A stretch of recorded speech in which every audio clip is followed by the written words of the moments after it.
Sawa.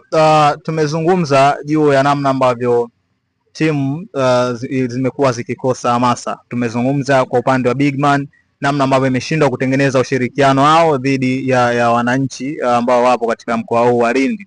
Lakini tuangalie unadhani ni sehemu gani ambayo pamoja na kwamba mkoa wa Lindi umefeli kwenye kupandisha timu kwenye ligi kuu, ni sehemu gani ambayo mnasema sisi kama wadau wa soka mkoa wa Lindi tunajivunia katika kitu hiki, yani tunajivunia kitu hiki katika soka? Sisi katika soka kusema kweli, wapenzi wa mji wa Lindi tunajivunia watu wanapenda sana mpira tena sana lakini tatizo kubwa lililosababisha kwamba lingine ambayo linatuvunja moyo, Lindi mzunguko wa pesa hakuna. Kama serikali ingekuwa imetupa masuala ya gesi yale yapo katika mkoa wa Lindi, kungekuwa na viwanda, kulikuwa na nini, mzunguko wa pesa ungekuwepo. Ina maana mbali ya hamasa, lakini mzunguko wa pesa nao unaweza ukachangia kutimu watu kupata hamasa ya kwenda kufanya kununua jezi, kwenda kwenye uwanjani. Ndio. Lakini leo timu Bigman inacheza pale lakini wanatangaza tu kwamba Bigman inacheza pale, lakini watu wanaokwenda sio watu ambao wamehamasishwa. Kila mtu yuko busy katika kutafuta maisha. Kwa hiyo hiko ndo ambacho mnajivunia kwamba mnapenda mpira. Na lingine kwamba ile ninavyosemea hamasa, kambi alivyohama tu. Kwanza kingine Kariakoo imedrop kutokana na masuala ya kisiasa, mpira kuingiza katika siasa. Mpira duniani ukiingiza kwenye siasa tumeshaua mpira. Hapa timu ya Kariakoo ilipokuwa inataka iendelee, pakaingia hapa timu mambo ya kisiasa. Basi siasa ile ndio iliyofanya kwamba mpaka hata kambi akaona sasa hii kitu gani, akapata uhamisho kwenda Morogoro, na kila kwenda kambi timu inapanda. Alikwenda Morogoro ikapanda timu ya polisi Morogoro. Amehamia Mtwara ikapanda Ndanda.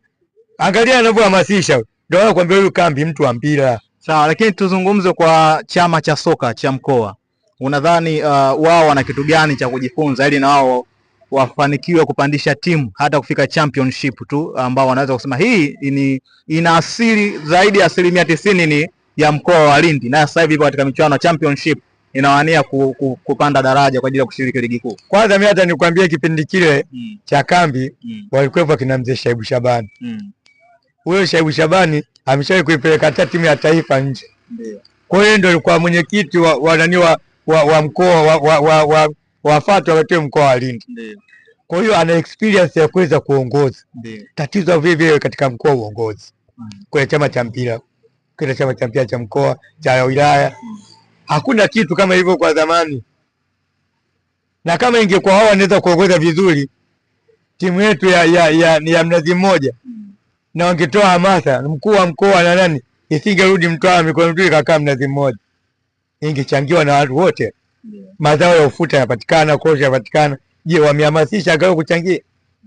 Lakini kipindi kile alihamasishwa kwa mkuu wa mkoa, ikabidi paka petroli shilingi ipatikane na kila sheri.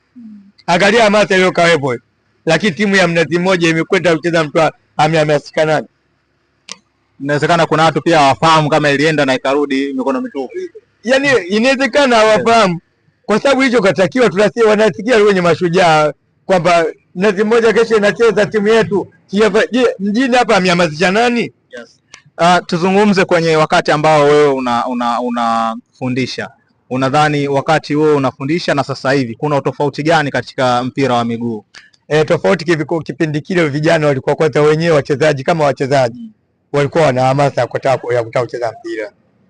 Sasa hivi imeingia kwa sababu kuna hizi academy, imekuwa kama mtu anayekwenda kuanza shule darasa la kwanza hajui kusoma ndio anakwenda kwenye mpira. Kipindi kile kwanza mchezaji mwenyewe kipaji, yani mtu ana kipaji akija unajua kile kipaji kiepe ni kiendeleze.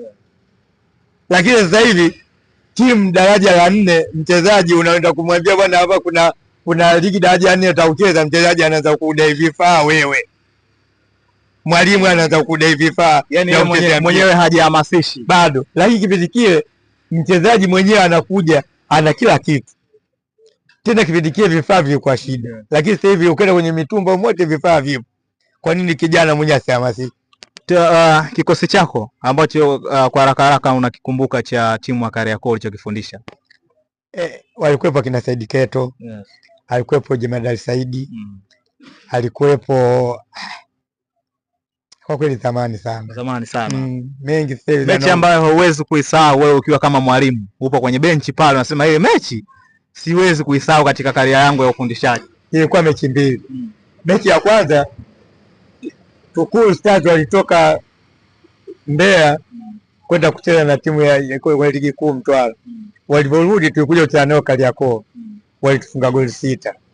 Goli 6. Goli 6. Wewe uko kwenye benchi? Mimi niko kwenye benchi, ndio mwalimu. Unaona? Hali ilikuwaje baada ya mchezo? Baada ya mchezo kwa kweli mimi mwenyewe nilijisikia vibaya kwa sababu nilijua kwamba taaluma yangu ndipo ilipofikia. Na tena na timu ya Premier. Umeelewa? Kwa hiyo ipo haja kwamba sasa hivi nikaongeze elimu. Kwa sababu kila wachezaji wangu wakicheza wanaonekana wa timu ya Tukuru wako wengi kuliko wachezaji wangu. Wakati mko sawa. Nadhani formation walikuwa wamenizidi katika formation. Yes.